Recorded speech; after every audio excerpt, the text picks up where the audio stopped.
Welcome to red TV. నేను పద్మిని. ఈ రోజు మనతో పాటు ప్రముఖ న్యూమరాలజిస్ట్ నివాస్ వాల్మీకి గారు ఉన్నారు. మాట్లాడదాం. సార్ నమస్తే. సార్ నమస్తే. సార్ అచ్చి రాలేదు లేకపోతే కలిసి రాలేదు అనే మాట వింటూ ఉంటాం, మీరు కూడా వినే ఉంటారు.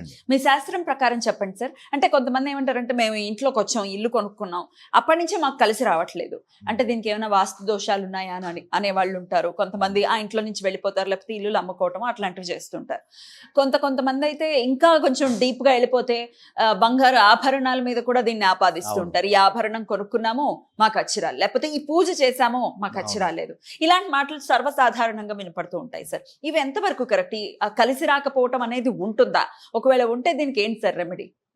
కలిసి రావడం లేదనేది ఖచ్చితంగా ఉంటుందండి. ఉంటుందండి, ఖచ్చితంగా ఉంటుంది. ఎందుకంటే ఇక్కడ మనకి భూమి మీద నివసించే ప్రతి జీవికి కూడా ఒక వైబ్రేషన్ ఉంటుంది. వైబ్రేషన్ అనేది అంత అర్థం కాని ఓడేం కాదండి.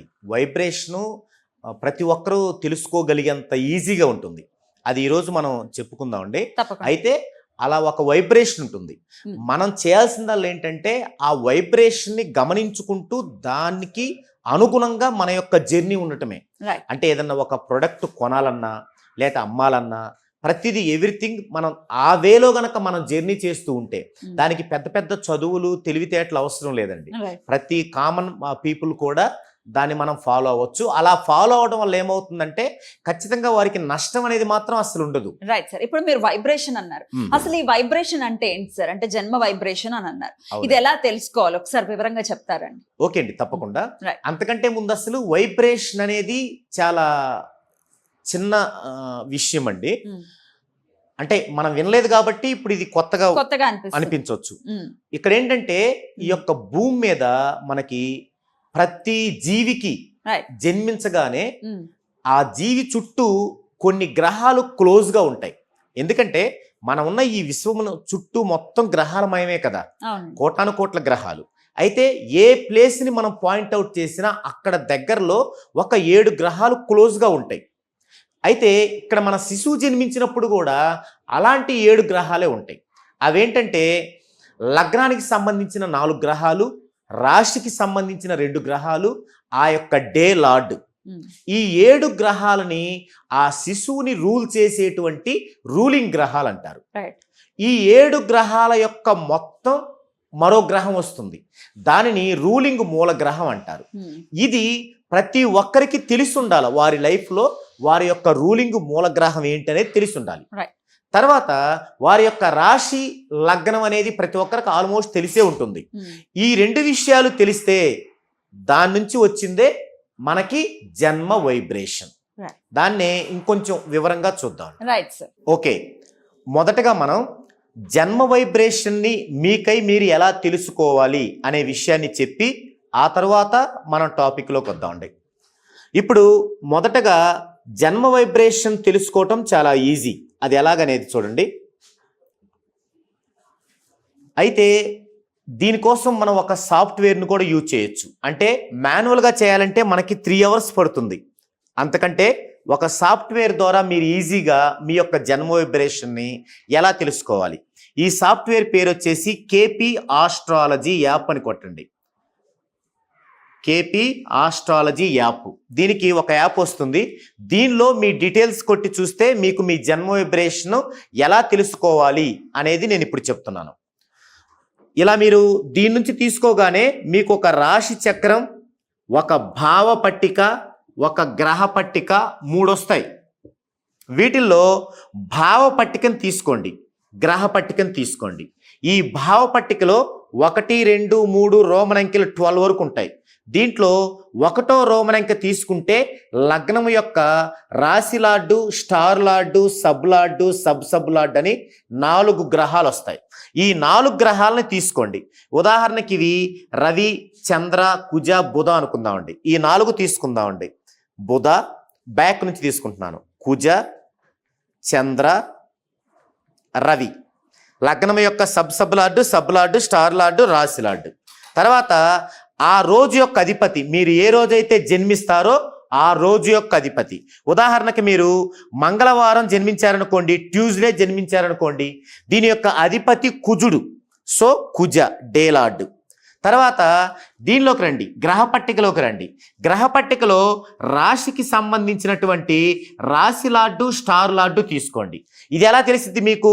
రాశి అంటే ఎలా చూసుకోవాలంటే ఈ యొక్క గ్రహ పట్టికలో చంద్రుడు అంటే రవి నుంచి కేతు వరకు గ్రహాలు ఉంటాయి. వీటిలో చంద్రుడు ఏ రాశిలో ఉంటాడో అదే మీ యొక్క రాశి అవుతుంది.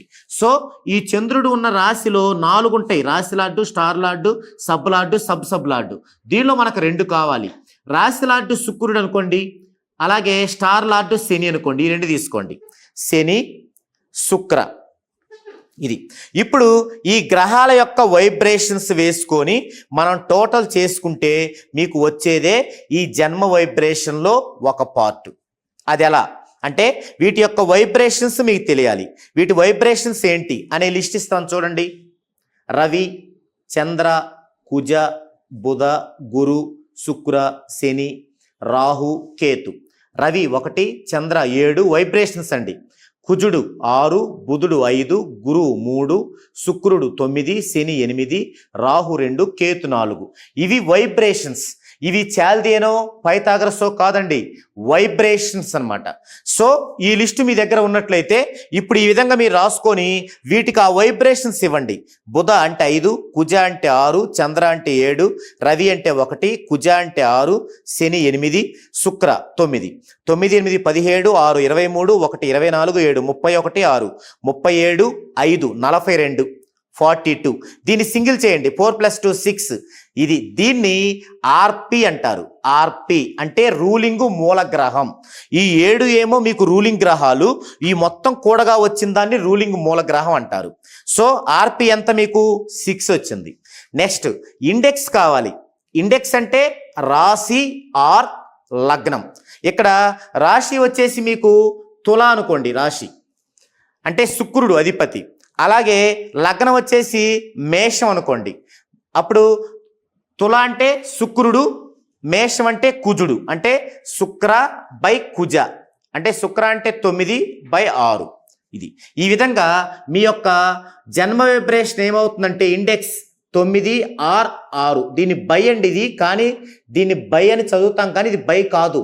ఆర్ అంటే ఇది లేదా ఇది, 9 లేదా 6 అని అర్థం. ఆర్పి ఎంత వచ్చింది మీకు? 6, 6 వచ్చింది. ఈ విధంగా మీ యొక్క జన్మ వైబ్రేషన్ని మీరు ప్రిపేర్ చేసి పెట్టుకోండి. ఇప్పుడు ఇక మన టాపిక్లోకి వద్దామండి. మీరు ఏదైనా ఒక ఫ్లాట్ తీసుకోవాలనుకోండి, లేదా ఒక హౌస్ కొనుక్కోవాలనుకోండి, ఒక ఇల్లు కొనుక్కోవాలనుకోండి. ఆ ఇల్లు మీకు బాగా యోగించాలి అంటే ఏం చేయాలి? అంటే ఆ ఇల్లు తీసుకున్న దగ్గర నుంచి మీకు బాగా కలిసి రావాలి అంటే ఏం చేయాలి? అంటే ఇక్కడ మీ యొక్క వైబ్రేషన్ ఉంది ఆల్రెడీ 9/6, 6. ఇది మీ జన్మ వైబ్రేషన్. ఇప్పుడు మీరు తీసుకున్న ఇల్లు ప్రశాంత్ నిలయం అని ఉందనుకోండి. ప్రశాంత్ నిలయం ఇలా ఉన్న ఇంటిని మీరు కొన్నారు. మీకై మీరు ఓన్గా కన్స్ట్రక్షన్ చేసుకునేది అది వేరు. ఇలా ఉన్న ఒక ఇంటిని మీరు కొన్నారు. ఈ పేరుకి ఒక వైబ్రేషన్ ఉంటుంది. మనకి ఇల్లు కావచ్చు, ఒక వస్తువు కావచ్చు, దేనికైనా సరే ఒక పేరు ఉంటుంది. ఆ పేరుకి ఒక వైబ్రేషన్ ఉంటుంది. ఉదాహరణకి దీని వైబ్రేషన్ 3 అనుకుందామండి. టోటల్ చేస్తే 3 వచ్చింది అనుకోండి. ఇప్పుడు చూడండి, మీ జన్మ వైబ్రేషన్ 9/6, 6. మీరు కొనే ఇంటి యొక్క వైబ్రేషన్ 3. ఇప్పుడు ఇది మీకు యోగిస్తుందా యోగించదా ఎలా తెలుసుకోవాలి? ఇదొకటి 3 పార్ట్స్. ఈ 3 పార్ట్స్లో ఏ 2 కూడినా 3వ దానికి సమానం అవ్వాలి. ఉదాహరణకి 3 + 6 ఈ 2 కూడాం 9 దీనికి సమానమైంది. సో ఈ ఇల్లు తీసుకున్న దగ్గర నుంచి మీకు అంతా బాగా కలిసి వస్తుంది. అంటే అప్పటి వరకు మీ ఇంట్లో పిల్లలకి ఎవరికన్నా ఉద్యోగం రాకపోతే ఈ ఇల్లు తీసుకున్న కొద్ది రోజుల్లోనే ఉద్యోగం వస్తుంది. అలాగే అప్పటి వరకు మీకు ఏదన్నా గట్టి అప్పు ఉందనుకోండి, మొండి బాకీ ఉందనుకోండి, ఆ మొండి బాకీ తొందరలోనే మీకు తీరుతుంది. అంటే మీ చేతికి వస్తుంది ఆ డబ్బు, ఇంకా రాదు అనుకున్న డబ్బు కూడా వస్తుంది. అలా ఇది కలిసి వస్తుంది అనమాట. అదే ఇక్కడ మీకు 4 ఉందనుకోండి. ఇప్పుడు చూడండి, 6 + 4 10 అంటే 1 + 0 1 ఇందులో లేదు. మరి ఇటు చూద్దామండి, 4 + 9 13 అంటే 1 + 3 4 ఇందులో లేదు. ఇది చూడండి, 4 + 6 10 10 అంటే 1 + 0 1 ఇక్కడ లేదు. ఈ 2 చూడండి, ఈ రెండు చూసాం ఆల్రెడీ 6 + 4 10. సో ఏ విధంగా చూసినా కూడా మీకు ఇది హార్మోనీలో లేదు. అంటే 2 కూడితే 3 దానికి సమానమైతేనే హార్మోని అంటారు. అలా హార్మోనీలో లేదు. ఇలాంటి ఇల్లు గనక మీరు కొంటే ఈ ఇల్లు కొనిన దగ్గర నుంచి మీకు అప్పటి వరకు ఉన్న నష్టాల కంటే ఇంకా ఎక్కువ నష్టాలు కష్టాలు పాలవుతారు. అంటే మనం ఏం చేస్తాం, ఈ ఇల్లు కొన్న దగ్గర నుంచి ఇలా ఉంది అని చెప్పి ఆ ఇంటికి సంబంధించి ఈ గోడ తీసేయాలి, ఈ యొక్క ఎంట్రన్స్ తీసేయాలి, ఈ వాస్తు బాగలేదు అంటే మన దృష్టి అంతా అటుంటుంది. అసలు బేసిక్ పాయింట్ని మనం విస్మరిస్తాం. అసలు బేసిక్ పాయింట్ ఇది, మీ యొక్క జన్మ వైబ్రేషన్కి ఖచ్చితంగా హార్మోనీలో ఉంటేనే మీకు ఏదైనా కలిసి వస్తుంది, అలాగే ఇల్లు కూడా కలిసి వస్తుంది. ఈ విధంగానే ప్రతిదీ చూసుకోవాల్సి ఉంటుంది. Right sir. సో జన్మ వైబ్రేషన్ అనేది ఎంతో కొంత అయితే అర్థమైందండి. కొంతమందికి అర్థం కాకపోవచ్చు, మాదేంటి, మా నంబర్ ఏమై ఉంటుంది, అసలు ఇల్లే అనొచ్చు, లేకపోతే ఏదైనా మీరు ప్రతి చిన్న వస్తువు కూడా అది వర్తిస్తుంది అని అంటున్నారు. అది బంగారం అవ్వచ్చు, ఇంకోటి అవ్వచ్చు. సో ఒకసారి పర్సనల్ గా మీతో మాట్లాడాలి అనుకుంటే మీరు పర్సనల్ గా చెప్తారా? షూర్ అండి. ఇక్కడ కింద స్క్రోల్ అవుతున్న నెంబర్కి కాంటాక్ట్ చేస్తే దాని యొక్క పూర్తి డీటెయిల్స్ ని నేను వాళ్ళకి వాట్సాప్ లో పెట్టేస్తాను వెంటనే. దాని ప్రకారం వాళ్ళు దాన్ని ఫాలో అవుతూ చేసుకోవచ్చు. Right sir. Thank you so much sir. నమస్తే. నమస్తే అండి.